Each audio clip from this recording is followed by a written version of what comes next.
It was October 24th, 1961, and the quiet Massachusetts town of Lincoln seemed no different than any other New England suburb in the early 60s. The leaves had already begun their annual descent, painting the sidewalks in layers of burnt orange, pale gold and dark weathered red. The air carried the sharp bite of autumn, the kind that slipped in through window cracks and reminded families that winter was close. On this crisp morning, nothing seemed out of the ordinary, but by evening a young mother named Joan Risch would vanish, leaving behind a scene so baffling, so quietly terrifying that it would haunt the town and investigators for decades to come. Joan was 31 years old, a devoted mother of 2 children, and by all accounts, a woman who blended seamlessly into the neighbourhood's tapestry of orderly homes, tidy yards, and predictable daily routines. She lived with her husband, Martin, in a comfortable colonial-style house on Old Bedford Road. To those who knew her casually, Joan was polite, well-liked, and attentive to her children. She was the sort of woman whose life seemed firmly rooted in domestic normalcy, far removed from anything resembling danger or scandal. And yet, beneath that surface calm, there were details about Joan's past and her quiet inner world that would later become unsettling threads in the story of her disappearance. The day began unremarkably. Martin left early for a business trip, travelling to New York on company work, leaving Joan alone with their children, 4-year-old Lillian and 2-year-old David. After breakfast, Joan busied herself with the kind of small household tasks that filled her mornings. Neighbours later recalled seeing her outside briefly, tending to yard work, dressed neatly in slacks and a blouse. She borrowed a book on crime from the local library that morning, one of many she had taken out in recent weeks. No one thought much of it at the time. Joan loved to read, and her selections were varied. But in hindsight, the nature of those books, some detailing true crime cases, disappearances, and even methods of staging one's own vanishing would feel like dark foreshadowing. By late morning, Joan had returned home. Around noon, she served lunch to Lillian and David. Afterward, she walked her daughter across the street to a neighbour's house for a playdate. That neighbour, Barbara Barker, recalled that Joan appeared calm, nothing out of the ordinary in her manner. Joan promised to pick Lillian up later in the afternoon, then returned home with David. From that moment, the chain of events begins to blur. At around 2:15 in the afternoon, Barbara saw Joan again outside her home. She seemed to be walking quickly up her driveway, holding something in her hands. Barbara thought little of it at the time. Within an hour, though, the ordinary rhythm of the day would break apart. Not long after 3 o'clock, Barbara's young son spotted little David wandering in his yard, alone and distressed.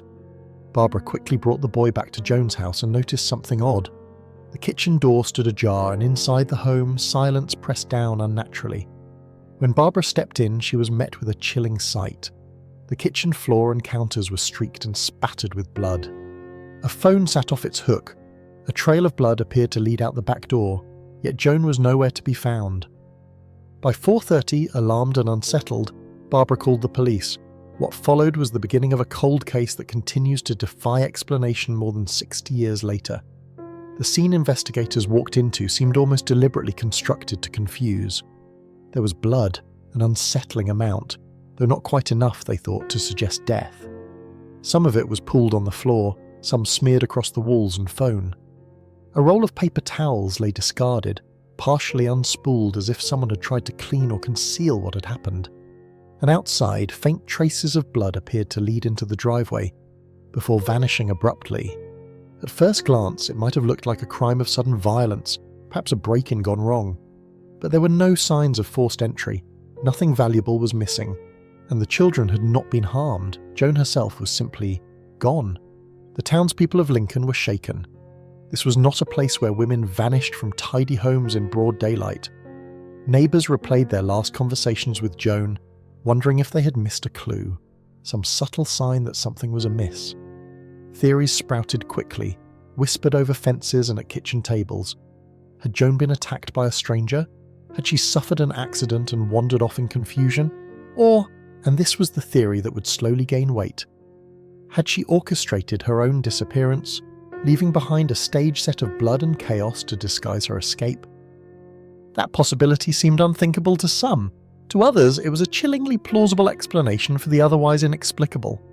But in that first evening, as police combed the area, canvassed neighbours, and brought in dogs to follow the faint blood trail, one thing was certain. Joan Risch, a young mother, had walked out of her life that afternoon into the autumn air of Lincoln and vanished without a sound. The case would grow colder with each passing day. Witnesses would come forward with puzzling fragments of sightings. A woman matching Joan's description walking along the road near her home, looking disoriented, even clutching something in her arms. Some said she appeared injured. Others thought she seemed purposeful, determined. But none of those leads would solidify into answers. And so, as the first night settled in and Martin rushed back from New York desperate for news, the quiet town of Lincoln was left with nothing but questions. What had happened in that kitchen? Why was there blood but no body? And where on that ordinary October day had Joan Risch gone? This was only the beginning, a mystery that would stretch on for decades, haunting all who tried to piece together the vanishing of a woman who left behind a trail of blood, 2 young children, and a silence that has never been broken.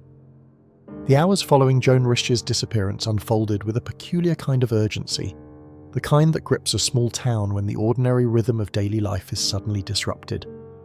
By the time the first police officers entered the Risch home, neighbours were already gathering outside, their voices lowered, their eyes fixed anxiously on the colonial house with its open door and the faint metallic scent of blood drifting out into the October evening. Inside, investigators faced a scene that seemed deliberately contradictory. The blood was not splattered in the explosive pattern of a violent attack, but rather smeared, pooled and dripped, almost as though someone had been injured and staggered about. Drops led from the kitchen through the house, with one curious trail heading upstairs to the master bedroom. Yet when detectives examined the room, nothing appeared disturbed. The bed was neatly made, the dresser orderly, the only trace being a faint smear of blood on the wall, as though brushed against by a hand or arm. In the kitchen, the phone sat off the hook, a streak of blood marking its cradle. Paper towels lay discarded nearby, stained red, as though someone had attempted to clean. It was a haunting tableau, a domestic space twisted into something uncanny, every object ordinary, yet carrying the faint suggestion of desperation and chaos. The officers searched outside, flashlights cutting through the early dusk.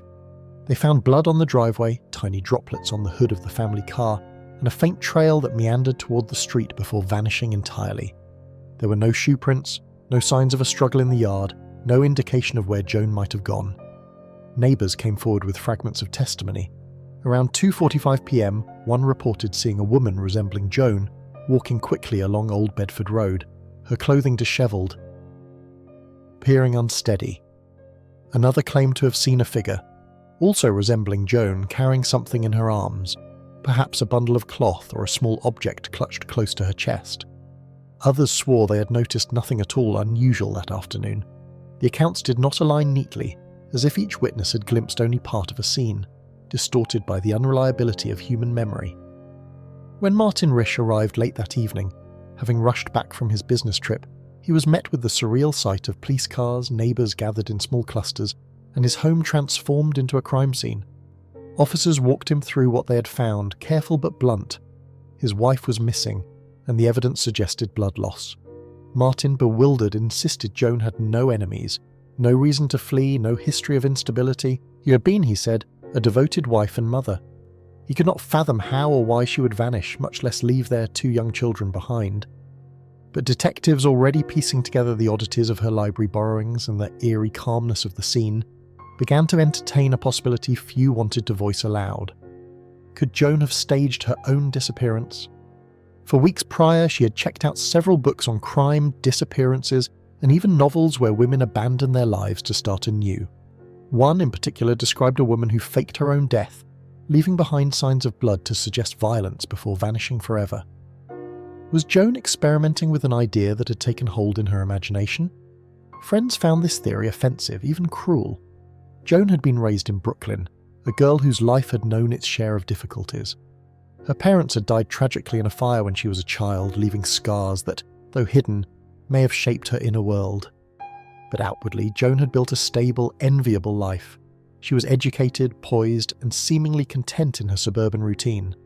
The suggestion that she would willingly walk away from her children struck many as impossible. Still, the police pressed on with their lines of inquiry. Blood tests revealed the stains in the house matched Joan's blood type. Yet the amount found, while disturbing, was not conclusively fatal. It was enough to suggest injury, perhaps significant, but not enough to prove death. The implication lingered. Joan could have survived whatever happened. Search parties were organised in the following days. Volunteers combed the woods surrounding Lincoln, trudging through underbrush and muddy trails, calling Joan's name into the silence. Dogs followed faint scents only to lose them at the roadside. No clothing, no body, no personal belongings were ever recovered. It was as though Joan had stepped out of her kitchen and into a void. Theories multiplied. Some whispered of a botched kidnapping, an intruder who panicked when discovered. Others speculated Joan suffered a sudden mental break, perhaps tied to unresolved trauma, and wandered off into the wilderness. A few clung to the idea of a carefully planned escape, her reading material as a blueprint for reinvention. But beneath all the conjecture was a gnawing unease. This was not the story of a woman vanishing into anonymity in some distant city. This was a mother disappearing in broad daylight, in the safety of her own home, in a community where neighbours kept watch and doors were rarely locked. The contradiction was too stark, too unnatural. As days stretched into weeks, hope began to dwindle. Martin tried to maintain a semblance of normalcy for the children, though he himself was never free from the cloud of suspicion. Police questioned him extensively, searching for cracks in his alibi. But Martin's trip to New York was confirmed, his movements accounted for, and no evidence tied him to foul play. He remained, at least officially, a husband stricken by loss rather than a suspect in his wife's disappearance. Still, nothing brought answers. No ransom notes appeared, no bodies were discovered, no sightings of Joan emerged that could withstand scrutiny. The case settled into a chilling stalemate, an inexplicable disappearance, a home marked by the blood and silence, and a family left adrift. By the winter of 1961, the initial fervour of the investigation began to cool. Theories remained, fragments of evidence lingered, but certainty was elusive. Joan Risch had simply vanished into the dark folds of history, her absence speaking louder than any theory could. Yet the questions would not fade. Why had she checked out those books? What was the true meaning of the blood trail? And if Joan had walked away from her life, where had she gone? And why had no trace of her ever been found? The answers remained buried in the silence of that October day, waiting for someone, anyone, to untangle the mystery of a woman who disappeared from her own kitchen and never returned. Long before Joan Risch's name became tethered to mystery, she had lived a life marked by contrasts, one that seemed outwardly steady, yet threaded with quiet turbulence.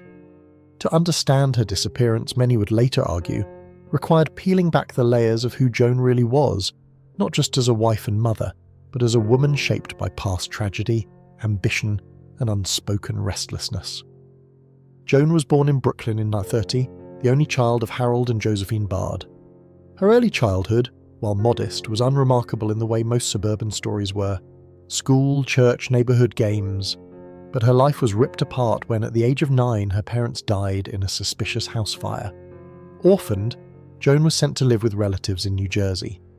To the outside world, she adapted quickly, carrying herself with quiet composure. Yet those who knew her intimately believed she never fully recovered from the trauma of that loss. The sudden absence of safety, the violent unpredictability of tragedy, it would linger within her, like a wound carefully concealed beneath a polished exterior. As she grew, Joan displayed intelligence and determination. She attended college, excelling in literature, and found work in publishing. Friends described her as poised, attractive, and ambitious, the kind of young woman who could navigate a New York cocktail party as easily as a library aisle. It was during this chapter of her life that she met Martin Risch, a reliable, hard-working man whose steady demeanour seemed to complement her own.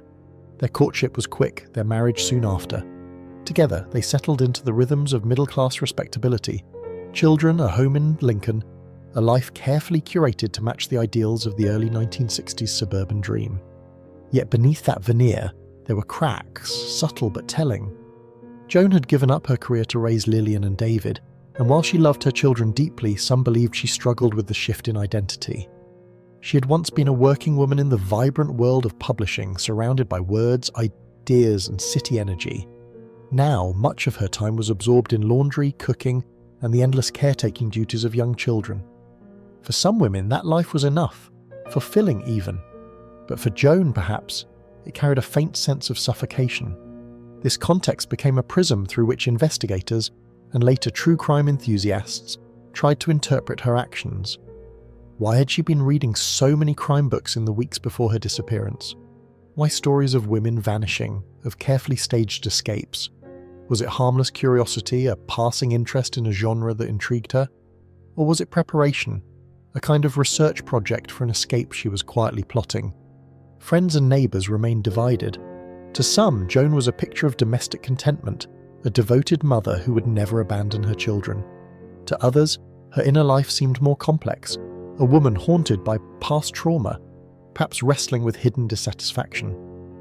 A librarian who had helped her with the crime books later recalled that Joan checked them out without much comment, but her selections were unusually focused: true crime accounts, mysteries about disappearances, and even manuals about missing persons investigations. The coincidence was almost too pointed to ignore. Investigators too began to toy with this unsettling line of thought. If Joan had staged her disappearance, how had she done it? The blood in the kitchen, was it truly from an injury, or could a seed have been planted, manipulated to create the illusion of violence? The idea seemed far-fetched, and yet when measured against the complete lack of physical evidence of a crime, it began to carry weight. Still, if Joan had orchestrated her vanishing, the question remained, why? Some theorized she wanted freedom from domestic life, a rebirth into anonymity where no one knew her as simply a wife and mother.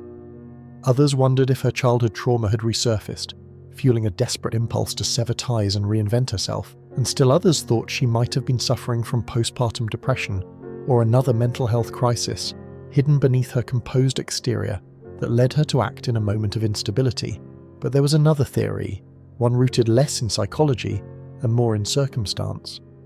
Some suggested that Joan had indeed been attacked, perhaps by a stranger who entered the house while she was alone. The blood, the smears, the abrupt trail ending in the driveway. Could it have been the work of someone who knew how to leave few traces? A drifter passing through, a worker in the area, even a neighbour? Yet no physical evidence, no fingerprints, no footprints ever supported this. Martin, meanwhile, remained steadfast in his belief that Joan had not left willingly.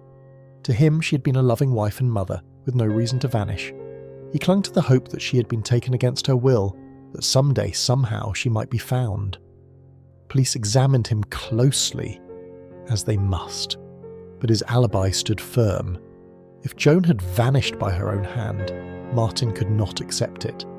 The children were too young to provide meaningful insight, though their presence in the story only deepened its ache. Lillian, at 4 years old, had been dropped off across the street at a neighbour's before her mother disappeared. David, just 2, had been left wandering alone in the yard after Joan vanished. For many, this fact alone made the idea of Joan leaving voluntarily incomprehensible. What mother, they asked, would abandon toddlers in such a state of vulnerability? And yet the case provided no answers. As weeks turned into months, the case began to fade from the front pages. The early flurry of search parties dwindled. Police had exhausted every lead, every witness, every plausible avenue of inquiry. Joan's name remained on file, but her trail had gone cold. What lingered most were the contradictions, a life that seemed steady but perhaps carried quiet dissatisfaction, a scene that looked violent but lacked the evidence of death, a woman whose love for her children was unquestioned yet who left them behind without explanation.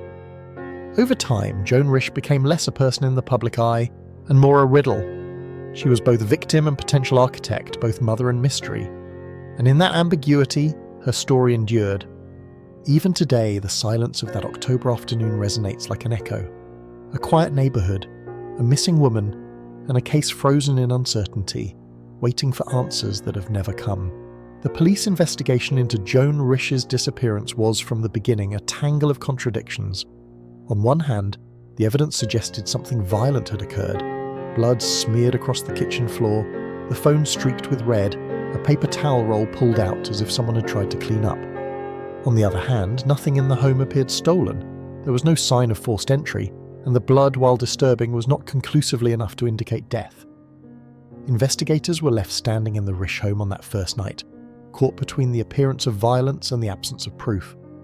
The first priority was to search the surrounding area. Within hours, Lincoln police called in reinforcements from nearby towns. Dozens of volunteers fanned out through woods, fields and streams, combing for any sign of a body, clothing, or personal effects. Bloodhounds were brought in, noses pressed to the trail of blood that led from the kitchen through the back door and into the driveway. The dogs followed the scent for a short distance before stopping at the edge of the road, where it abruptly vanished. Some officers speculated that Joan might have entered a car at this point, either willingly or by force, but if so, whose car was it? No neighbours recalled seeing a vehicle pull into the driveway that afternoon. Detectives turned next to the neighbours' accounts. Barbara Barker, who had seen Joan walking quickly up her driveway around 2:15 p.m, insisted nothing about Joan's demeanour struck her as panicked or distressed. Later, between 3:15 and 3:30, another witness described a woman resembling Joan walking along Old Bedford Road, appearing disoriented, her clothing askew. Still another claimed to have seen a woman matching Joan's description carrying something red in her arms, perhaps a bundle of fabric. Each account, when examined separately, seemed credible. But together they painted a fragmented and inconsistent picture. Was Joan injured and stumbling for help, or was she carrying out a calculated exit, disguising her departure as confusion? Investigators pressed Martin for details about his wife's state of mind in the days leading up to her disappearance. He reiterated again and again that Joan had been happy, attentive to the children, with no sign of depression or dissatisfaction. Yet detectives could not ignore the peculiar detail of her reading habits. The library records showed that in recent weeks, she had checked out several books on disappearances, crime, and even fictional stories of women vanishing from their homes. Among them was a novel in which a woman faked her own death with a staged scene of blood and chaos. To the police, this detail stood out like a beacon, too coincidental to dismiss. Still, they had to balance that theory against the physical evidence. Laboratory analysis confirmed the blood in the Risch home was Joan's type, O. But the quantity, though alarming, was not consistent with fatal blood loss. A medical consultant told investigators that a woman could survive the amount shed, even if injured. This single fact kept the door open to both possibilities: Joan as victim, or Joan as orchestrator of her own disappearance.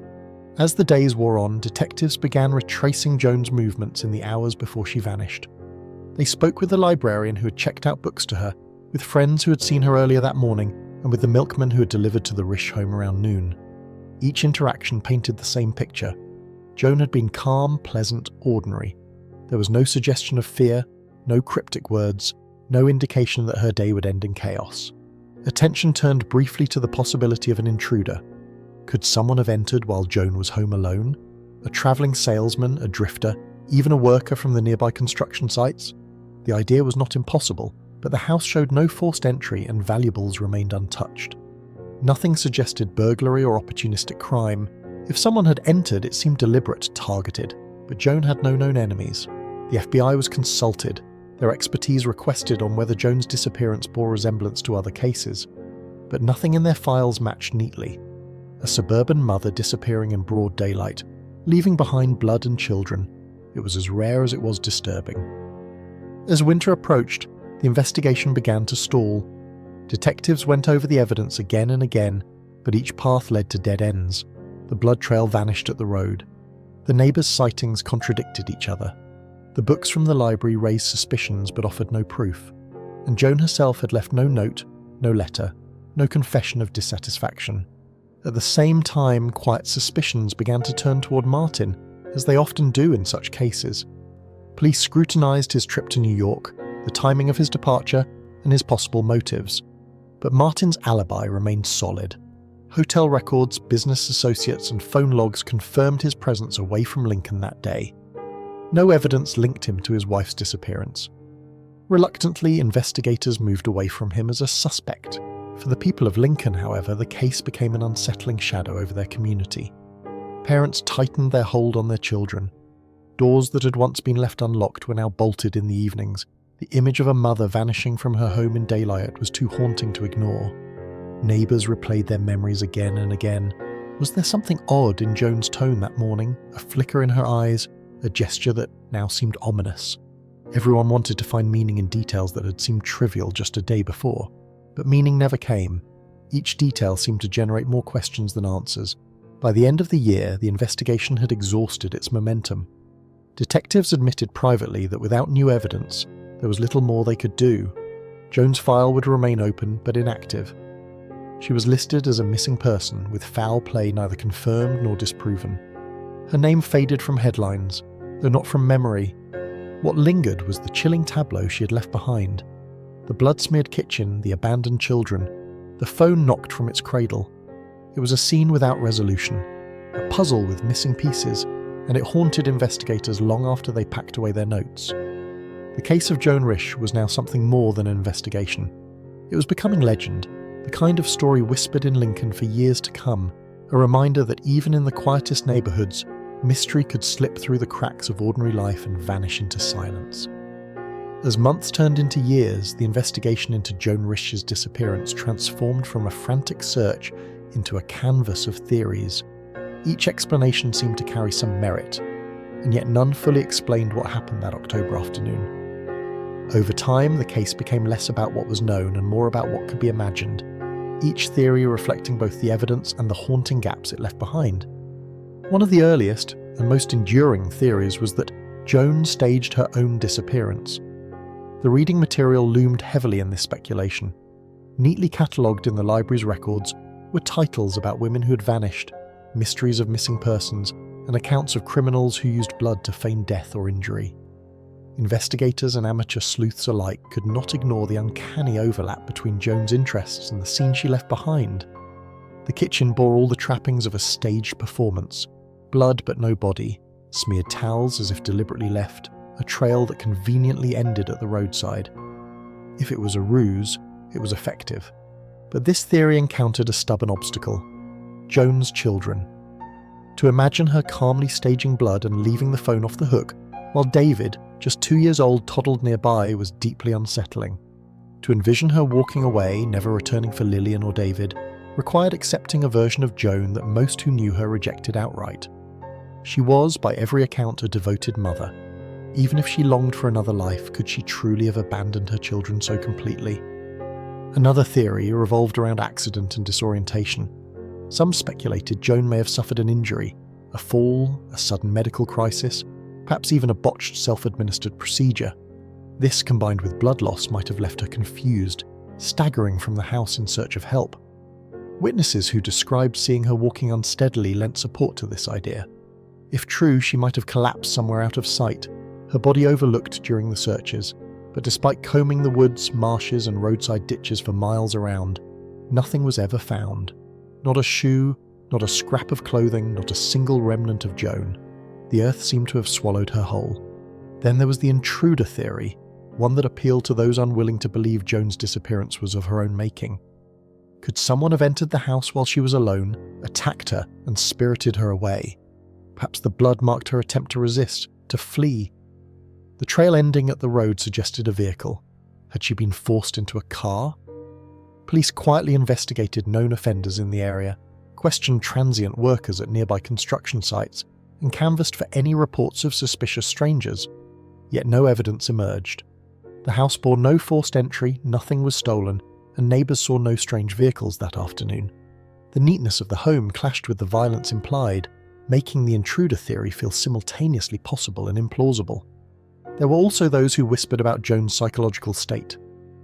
In the early 60s, conversations about women's mental health were often muted, wrapped in stigma and silence. Some speculated that Joan may have suffered from depression or a breakdown hidden from even her closest friends. Her past, the trauma of losing her parents in a fire, was not something she often discussed. Could those old wounds have resurfaced, pushing her to a breaking point? This idea, while painful, seemed to align with the ambiguity of her disappearance. A woman overwhelmed, slipping away without clarity or plan. Yet again, the lack of a body or trace of her whereabouts complicated this. For every theory, a counterpoint existed. If Joan staged her disappearance, why was she never found living under another name? If she collapsed in the woods, why was nobody ever discovered, despite exhaustive searches? If she was taken, why did no one hear or see her struggle? If she suffered a breakdown, why did she leave so many suggestive clues behind? The case was a knot that refused to be untangled, each thread looping back on itself. As the years passed, new interpretations emerged from amateur sleuths, true crime writers, and curious minds drawn to the puzzle. Some posited that Joan had been pregnant and sought an abortion, illegal at the time, which went tragically wrong, explaining both the blood and the need for secrecy. Others speculated she may have slipped into a new identity, perhaps aided by someone she trusted, vanishing into the anonymity of another city. Through it all, Martin Risch maintained his belief that Joan had not abandoned them. He raised Lillian and David, carrying on in the shadow of unanswered questions. He rarely gave interviews, preferring privacy, but in the few instances he spoke, he rejected the idea that Joan had left by choice. To him, she had been a loving mother and wife, and her disappearance was the result of something beyond her control. The community of Lincoln carried its own quiet burden of speculation. For decades, neighbours recalled that afternoon with unease, retelling the story to newcomers as a kind of local legend. The Risch house, with its ordinary colonial facade, became a reminder of the mystery. How a woman could vanish so completely in daylight, with children nearby. By the late 1960s, the case had gone entirely cold. No new evidence surfaced, no credible sightings were reported. Joan's name lived on in missing person bulletins, a file aging quietly in the archives. For many, the mystery hardened into myth, not because it was unsolvable, but because it seemed to resist solution, as if Joan's disappearance belonged to that rare category of cases where the truth itself had vanished. And yet the human questions remained. Was Joan a victim of violence, a casualty of her own unhappiness, or an author of her own disappearance? The blood in the kitchen and the silence in the house whispered three different stories, but none ever became the final word. Theories gave the illusion of understanding, but in the end, they could not fill the void left by Joan's absence. She was gone, utterly, entirely gone, and in that absence, speculation became the only thing left behind. The years after Joan Risch's disappearance unfolded with a strange mixture of silence and persistence. For those closest to her, the absence became an everyday reality, not a story told in newspapers or whispered among neighbours, but a hollow space woven into ordinary routines. For the wider community, the case lingered as a haunting legend, a riddle that refused to resolve. Time passed, but the questions clung stubbornly to Old Bedford Road, as if the air itself carried the memory of that October afternoon. For Martin Risch, the burden was both public and private. Outwardly, he remained steady, raising Lillian and David as best he could, ensuring their lives moved forward despite the shadow of unanswered questions. Neighbours described him as quiet, reserved, reluctant to speak of Joan beyond the necessary. In the rare moments he addressed the case, Martin was consistent. He did not believe Joan had abandoned them. He rejected theories of staging, insisting his wife had been loving and devoted. For him, the blood in the kitchen was not performance, but evidence that something terrible had happened to her. Yet despite his insistence, suspicion never fully disappeared. In many missing persons cases, the spouse becomes the prime suspect, and though Martin's alibi was ironclad, whispers persisted. Some thought he knew more than he admitted. Others believed his denial was born not of deceit but of grief, an unwillingness to accept the possibility that Joan had chosen to leave. Either way, he carried the weight of the mystery until his death decades later, without ever receiving the answers he sought. For Lillian and David, the impact was more complex. They were too young at the time of Joan's disappearance to understand the enormity of what had happened, and much of their childhood afterward was shaped by what was unsaid. There was no definitive story to anchor themselves to, only speculation. As adults, they lived under the long shadow of their mother's absence, each step forward a reminder of the unanswered question that hovered over their family. Meanwhile, the case remained open but inactive in police files. Detectives retired, new officers came and went, but Joan's name remained a ghost in the records. Every so often, an investigator with a taste for cold cases would reopen the file, tracing the same blood trail, rereading the same witness statements, puzzling over the same library records. But no new evidence ever emerged. The trail had ended the moment Joan stepped out of her house, and nothing in the decades that followed revived it. And yet the mystery refused to fade entirely. Over the years, the case found its way into books, articles, and eventually the growing fascination with true crime that gripped the public. Amateur sleuths dissected it in detail, marvelling at the contradictions. Was Joan a victim of violence? Or was she a woman ahead of her time, daring to walk away from a prescribed suburban life? The ambiguity gave the story a haunting endurance, each theory reflecting the fears and fascinations of those who told it. The town of Lincoln itself carried the memory quietly. The Risch home changed hands over the years, its colonial structure blending into the neighbourhood, yet never entirely shedding its history. New residents learned of the case through neighbours' recollections, the story passed down as both cautionary tale and local folklore. Children grew up hearing that once, a woman had disappeared from the very street they lived on, leaving behind blood and silence.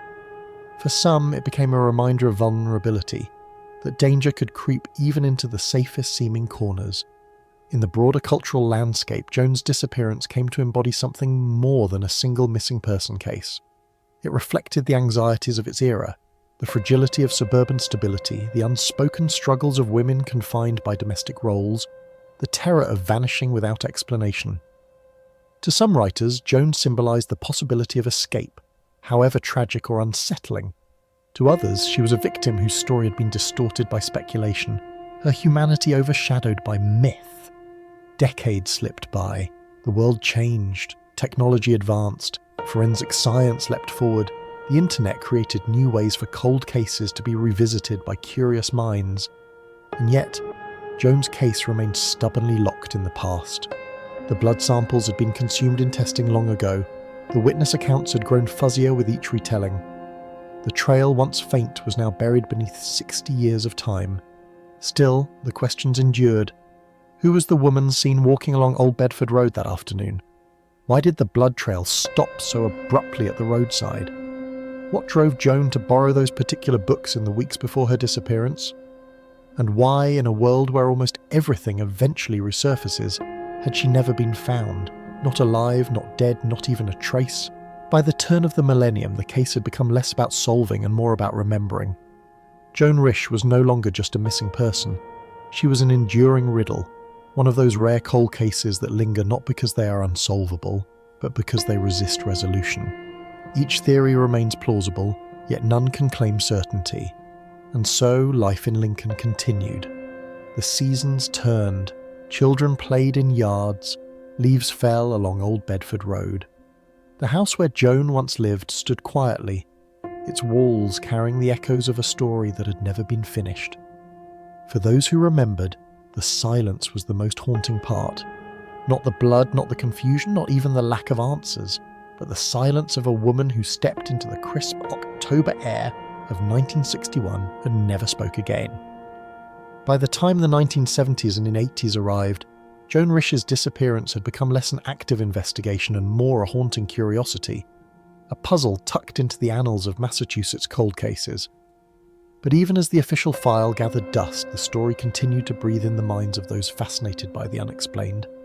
Journalists, true crime authors, and eventually a new generation of amateur sleuths returned to it again and again, each bringing their own lens to the mystery, each trying to find clarity where none had existed for decades. One of the first to revive public interest was the journalist Janice MacDonald, who in the 60s compiled details of the case for regional outlets, preserving testimony and police records that might otherwise have faded. Later in the 1980s, crime writer Donald E. Wilkes Jr. referenced the case in lectures about unsolved disappearances, pointing out the eerie resemblance between Joan's borrowed books and the circumstances of her vanishing. These early re-examinations didn't solve anything, but they kept the case alive in public imagination, ensuring Joan's name did not disappear along with her.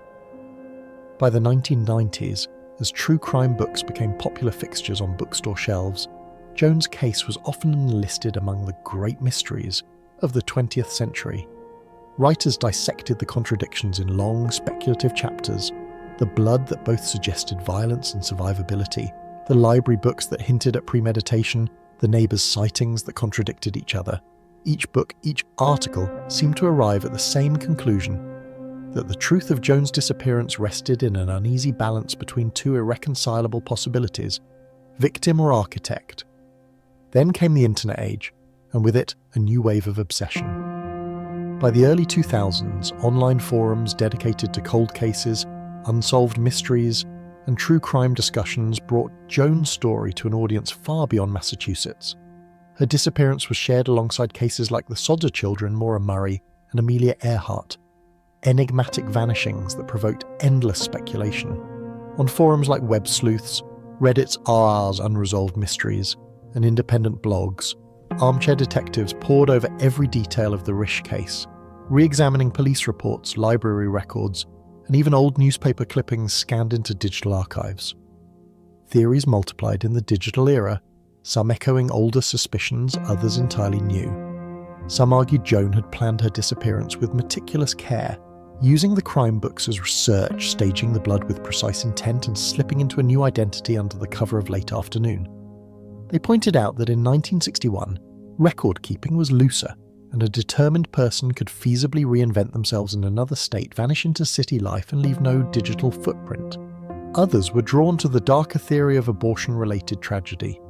In 1961, abortion was illegal in Massachusetts, forcing women to seek secretive, unsafe procedures. Some speculated Joan might have been pregnant and, desperate, sought help from someone who promised to provide one. The procedure could have gone wrong, leading to hemorrhage, the source of the blood in her home, and her being removed by an accomplice who left no trace.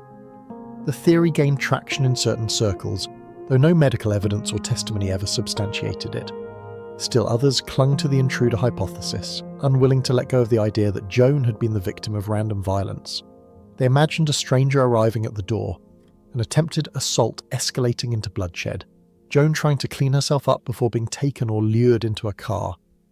The lack of forced entry complicated this, but supporters of the theory suggested she may have opened the door willingly, never suspecting danger until it was too late. Amid all the speculation, a quieter perspective emerged from some true crime researchers, that Joan's case was not just a mystery to be solved, but a window into the isolation many suburban women faced in the early 1960s. Historians of gender and culture pointed out that Joan's life reflected the archetype of a time when women were encouraged to abandon careers for domesticity. To them, her disappearance was symbolic, whether or not she had staged it herself, a reminder of the silent struggles of women confined by her societal expectations. This interpretation didn't offer hard answers, but it reframed the case as more than a puzzle of evidence. Joan became, in these retellings, a figure both tragic and emblematic, a woman caught between the life she had built and the shadows of the life she may have longed for. By the 2010s, Joan's case was firmly entrenched in the world of podcasts, YouTube channels, and long-form crime blogs. Each platform revisited her story, some focusing on the cold, methodical details of the investigation, others weaving it into broader narratives about unsolved mysteries. The digital era gave Joan's disappearance new life, ensuring it reached younger audiences who had never read the old newspaper clippings, but were captivated by stories of people who vanish without explanation. And yet, through all the retellings, nothing new surfaced. No hidden diary, no long-lost witness, no breakthrough in forensic technology.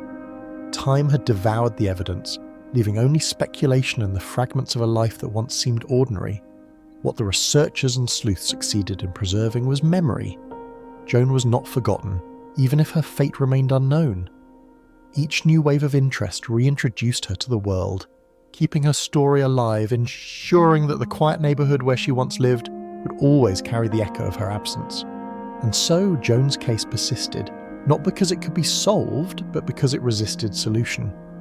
A mirror held up to human curiosity, to our discomfort with the unexplained, and to the enduring power of silence in the face of unanswered questions. For Joan's children, the years that followed were shaped by an absence that could never be adequately explained. Lillian had been just shy of 5 years old when her mother vanished, David still a toddler. At first, there were attempts to shield them from the full weight of what had happened. Neighbours and relatives leaned on careful phrases, telling the children their mother was away or that she had gone missing. But children, even young ones, are astute observers. They felt the shift in their father's moods, the hushed tones of adults speaking behind closed doors, the long silences that stretched through dinner. Martin Risch did his best to hold the family together. He continued commuting into Boston for work, raising Lillian and David in the same Lincoln home, even after the bloodstains had long since been scrubbed away. Friends later remarked on his stoicism. Some praised his devotion. Others quietly wondered if his refusal to speak much about Joan masked something darker. But to those who saw him most closely, Martin seemed like a man determined not to let grief consume his children's lives, even if it meant burying his own. As Lillian and David grew, Joan's disappearance became a shadow that followed them in subtle ways.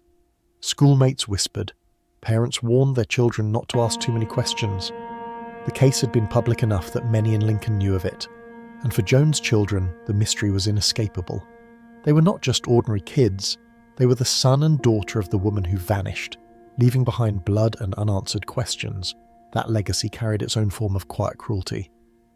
For Joan's extended family, especially her relatives in Brooklyn, the disappearance was a wound that never closed. They remembered the girl who had survived the fire that killed her parents, who had rebuilt her life, graduated college, worked hard and built a home. For them, Joan's disappearance seemed to echo that first trauma. Once again, she had been consumed by forces that left only fragments behind. Every holiday, every reunion, her absence was a presence in itself, the unanswered seat at the table. The Lincoln community too carried the burden of the case. For many, Joan's disappearance shattered the illusion of suburban safety. This was a neighbourhood where doors were left unlocked, where children roamed freely, where the rhythms of domestic life seemed predictable. But after October 24th in 61, people grew more cautious. Curtains were drawn earlier, locks checked twice, and whispers circulated about whether danger had truly come from outside, or if something sinister had always been there, lurking just beneath the town's tranquil surface. Over the years, new families moved into the neighbourhood, unaware of what had once happened there, only to be told by longtime residents about the woman who had vanished from the house down the road. Some spoke of the case with sadness, others with a hint of unease, as though recounting a ghost story tied to the very land. For Lincoln, Joan's disappearance was not just a cold case, it had become folklore, the kind of tale that was passed on because it never found an ending. In the broader cultural context, Joan's case resonated with changing times.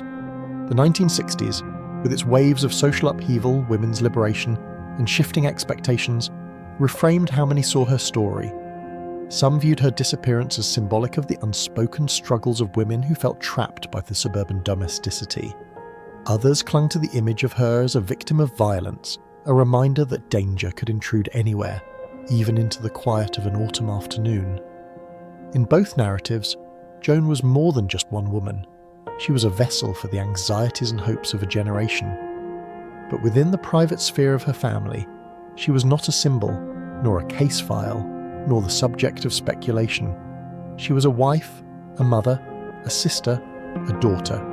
And that was perhaps the cruelest element of the mystery, that her children grew up never knowing if their mother had chosen to leave them, or if she had been taken. That uncertainty was not just painful, it was corrosive.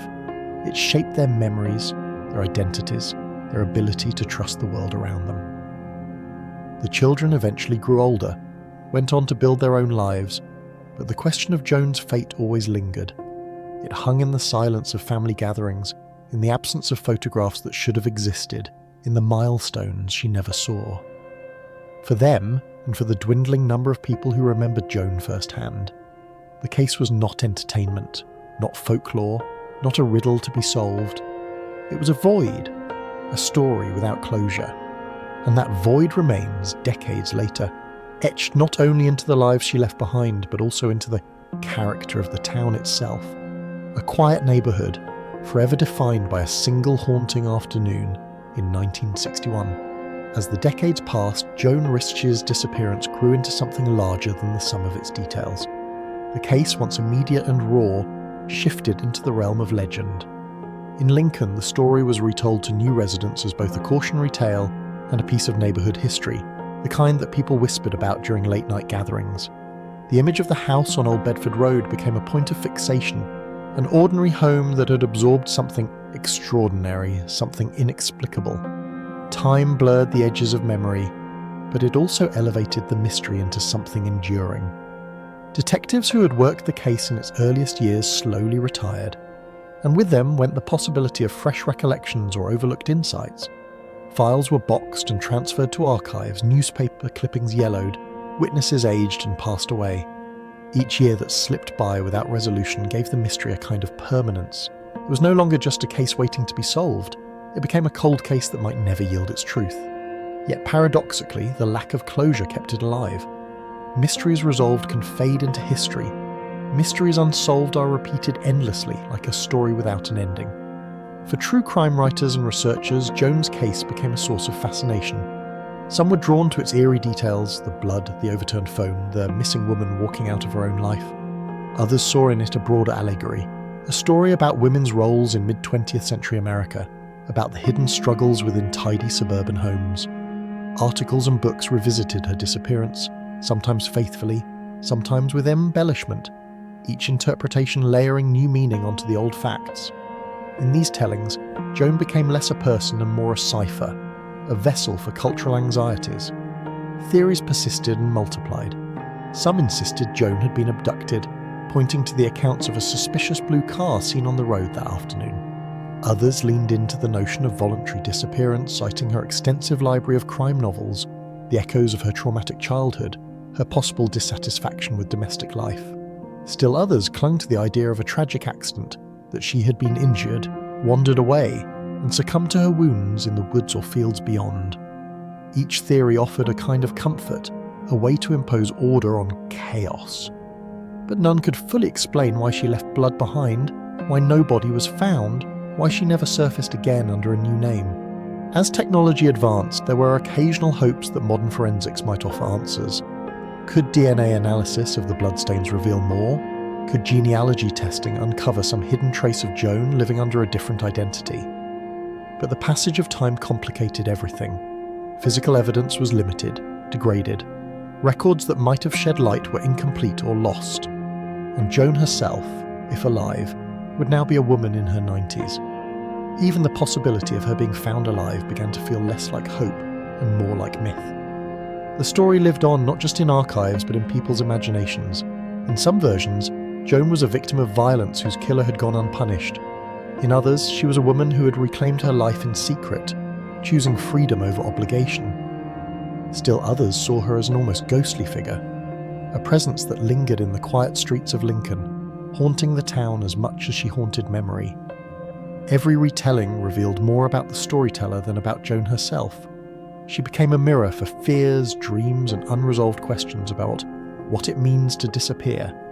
And yet, beneath all of this cultural layering, the raw human reality persisted. There was still a man who lost his wife, children who lost their mother, a family left with silence instead of closure.